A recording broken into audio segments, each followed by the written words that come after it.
Hey guys, it's Wednesday morning devotion. Hope you're in for a fantastic day. We've been looking at the book of Genesis and looking at all the tests that God takes people through. Started off with the test of creation. It served its purpose. He then moved to the test of is he enough? And we found out that for Adam and Eve, they failed that test because they thought that there was more to life than just needing God. Today I want to take you to chapter 4.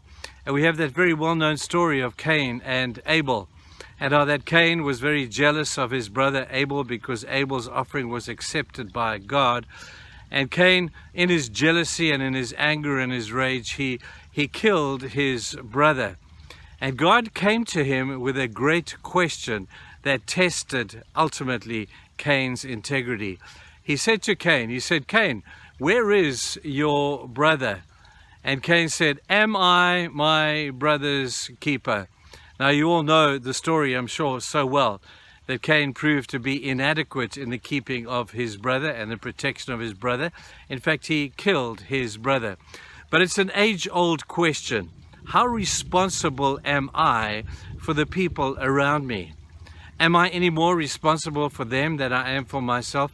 Am I just confining myself to my responsibility to that which is mine, my family, my friends? I'll be responsible for them. Or maybe there's a little bit more that Jesus is wanting for us to know about how much we are responsible for our brother. And when we look at this, we see how Jesus in Luke chapter 10, man came to test him and said, hey, Jesus, I'd really like to go to heaven. And Jesus said, well, you know the story, love your brother and love God as much as you can and love your brother as you love yourself. And the man said, well, you know, I don't quite get that. How much should I love my neighbor or my brother? And Jesus took this opportunity to tell him that story of the Good Samaritan. And he said there was this man who ordinarily no one would love. He was a Samaritan. And yet he was the one who did a good deed to the one who had probably messed him around and been ugly to him and walked on the other side of the road from him.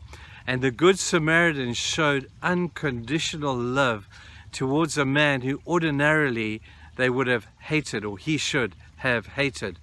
And the relationship between the Good Samaritan and the man in the ditch was not just a casual relationship. We just waved at him in the ditch and said, hey man, I hope your day gets better. It wasn't just a convenient relationship where he said, well, I'll try and help you for a little bit. Here's a few bandages, wrap yourself up. But the relationship between the Samaritan and this Jewish man was beyond convenient. It was totally sacrificial. He went down into the ditch with this man. He bound up his wounds. He put him on his donkey, took him to his holiday inn. He gave money to the innkeeper. And he said, look after this man, and if it costs you any more, even though I don't have much, I will pay for what it costs to care for this man.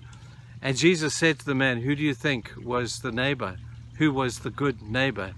And the man said, well, the one who did good to the man.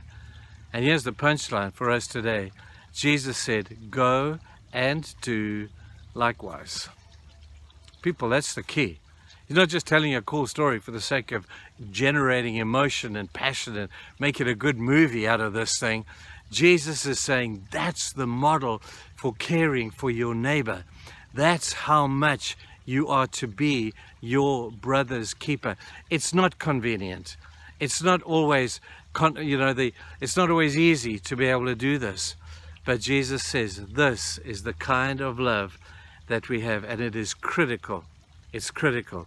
It may not be casual, it may not be convenient, but it is critical to the extension of the Christian faith and the credibility of us as believers. Do we love our brothers unconveniently? Do we love them with a covenant kind of love to say, you may be different to me, you may come from a different town, a different socioeconomic strata to me, but I am committed to love you unconveniently. And it's an act, it's a choice that we make. Now in the book of 1 John, this is a chapter on love, and John knows quite a lot about what love in Jesus' context means. And this is what he says. He says, dear friends, let us love one another, for love comes from God. Everyone who loves has been born of God and knows God. If you say you know God and don't love your neighbor, you're in trouble. Whoever does not love does not know God, because God is love. And this is how God showed his love among us. He sent his one and only Son into the world that we might live through him. This is not love, not that we love God, but that he loved us and sent his Son as an atoning sacrifice for our sins. Dear friends, since God so loved us, we also ought to love one another. No one has ever seen God, but if we love one another, God lives in us, and his love is made complete in us. Man, when God begins to love the people and some of the unloved and some of the marginalized and those that are misunderstood and misrepresented, when we as Christians begin to love like that, the world will sit up and will take serious attention. People, it's critical. I ask the question, am I my brother's keeper?